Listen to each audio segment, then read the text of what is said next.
Copper has been alongside mankind forever.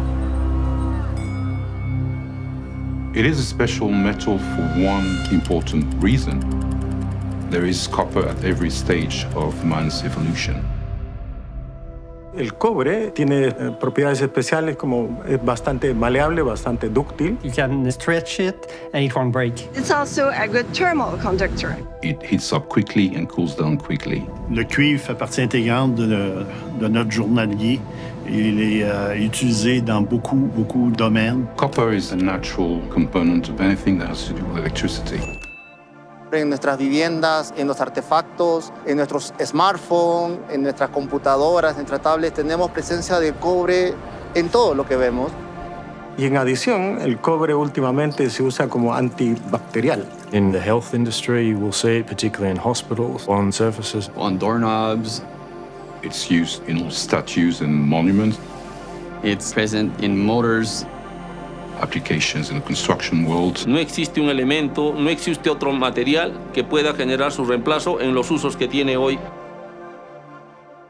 Copper has been with us for 11 millennia. The humble beginnings were ores found literally lying on the ground and hammered by people at the time into small shapes that could be used for cooking, ornaments, pendants. The metallurgy hasn't changed. The scale has changed, of course. From the ancient times, hammering of sheets to today's wrapping of copper coils around wind turbines.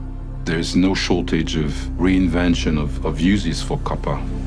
Para mí, el cobre es el metal del futuro. There is an ambition to decarbonize by 2050. Decarbonization of the world will require a lot of copper to build all the electrical transport, electrical power that is needed. Whether you're talking solar, wind. You want an electric car, there is much more copper in an electric car than a standard one.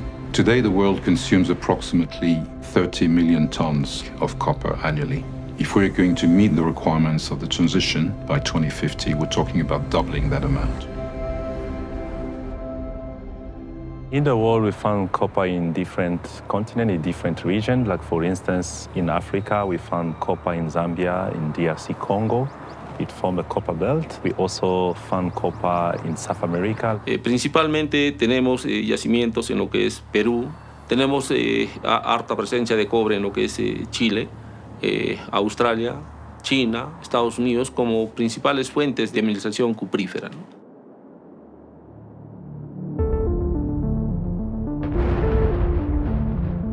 Como primera etapa tenemos el tema de la perforación de los blastcol. A través del uso de explosivos y de emboladuras masivas, las zonas mineralizadas son llevadas a tamaños que puedan ser manejados en nuestra planta de proceso. El mineral hacia las chancadoras y plantas de proceso y el desmonte hacia los botaderos. El proceso empieza con rocas más o menos de un metro de diámetro.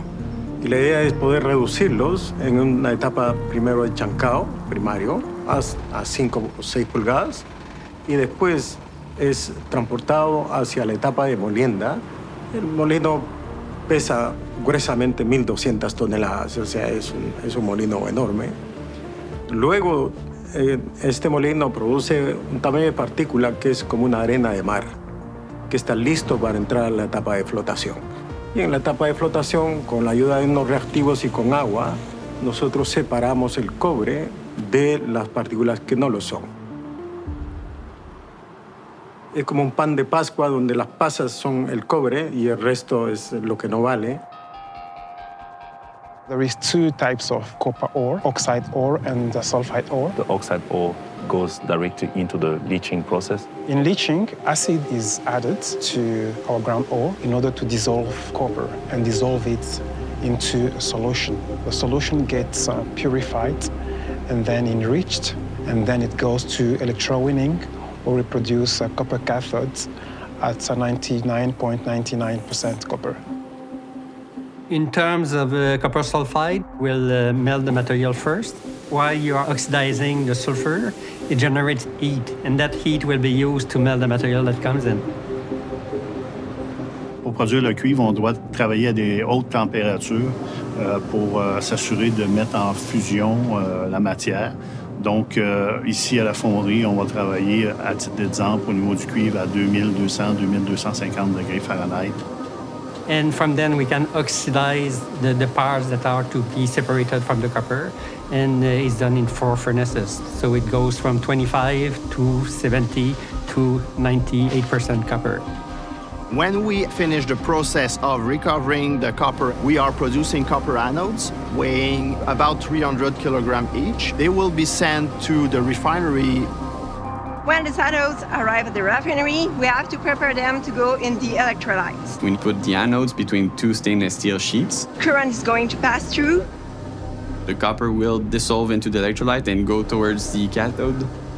And it's going to plate out on the stainless steel sheets to produce the cathode that we actually sell. The final product is copper pure at 99.99%. And they're going to be bundled, packaged, and sold to our clients. What is wonderful with copper is that you can use it and use it and use it again. You just have to melt it and reform it. Copper can be recycled an infinite number of times, and the quality will always be the same. Recycling will play a huge part in complementing the contribution from primary copper to meeting the demand attached to the energy transition. And it has advantages also in terms of lesser emissions in the production process. Y el cobre para mí me fascina por la forma cómo se hace en la industria para su extracción y el uso que finalmente tiene, ¿no? Que es tan vital para la sociedad. Yo me siento orgulloso de formar parte, ¿no? de esta cadena para generar y producir esta materia que es muy útil para la humanidad.